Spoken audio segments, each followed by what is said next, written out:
Dans une belle ville d'Abudia, il y avait deux couples heureux. Elles s'appelaient Ephanie et Sonia. Ephanie n'était pas n'importe quel homme. C'était un grand nom dans la ville. Il possédait des maisons, des terrains, des entreprises immobilières partout.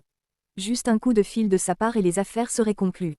Il ne parlait pas trop. Sa femme Sonia était un gros problème, l'une des plus grandes créatrices de mode du pays. Même les célébrités portaient ses vêtements. Elle voyageait toujours, Lagos aujourd'hui, Dubaï demain, Londres ensuite. Tout le monde les connaissait sous le nom de couple de puissance. Ils avaient tout, voiture, maison, personnel, argent, luxe, nommé, tout. Mais il n'y avait qu'une chose qui manquait, un enfant. Ils ont tout essayé, ils ont visité toutes sortes d'hôpitaux, ont fait des tests, prié, jeûné, mais rien n'a fonctionné. Et ce manque les suivait partout, jusqu'au jour où Sonia fit un test de grossesse, il s'avéra positif. Ils n'arrivaient pas à y croire. Ils se précipitaient à l'hôpital. Le médecin confirma la nouvelle. 9 mois plus tard, Sonia donna naissance à une petite fille.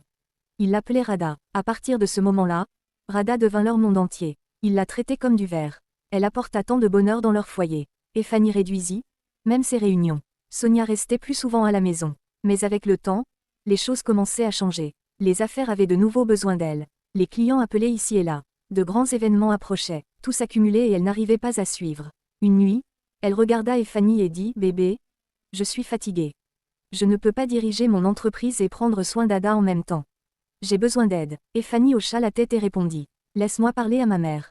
Elle nous aidera à trouver quelqu'un du village, une fille décente, quelqu'un qui peut rester avec nous et nous aider à prendre soin de notre Ada. » Et c'est ainsi que l'histoire commença. Quelques semaines plus tard, ils amèrent une fille du village. Elle s'appelait Na. Elle n'avait que 23 ans, très calme, très polie, toujours abaisser les yeux quand elle parlait. La première fois que Sonia la vit, elle sourit. Elle a l'air douce, dit-elle. Ils donnèrent à Na sa chambre à l'arrière de la maison. Sonia lui montra tout, comment s'occuper d'Ada ou ranger ses vêtements et comment la nourrir. Et honnêtement, Na faisait tout bien. Elle chantait pour le bébé la nuit. Elle balayait la maison chaque jour avant que quiconque ne se réveille. Elle aidait même le cuisinier dans la cuisine. Sonia était soulagée. Elle se sentait à nouveau libre. Alors, elle retourna à ses affaires. Elle recommença à voyager, à assister au défilé, à prendre des commandes. Un jour, elle dit à Ephanie, « Bébé, Dieu merci pour cette fille. Elle m'aide vraiment. Maintenant je peux me concentrer sur mon travail sans stress. » Ephanie hocha la tête, mais au fond de lui, il commençait à remarquer quelque chose d'étrange. Na n'était plus la fille timide et calme. Chaque fois que Sonia voyageait, Na se promenait dans la maison en portant audacieusement des vêtements courts et moulants qui n'étaient même pas les tiens. Elle se penchait volontairement devant Ephanie. Elle frappait à sa porte juste pour poser des questions dénuées de sens.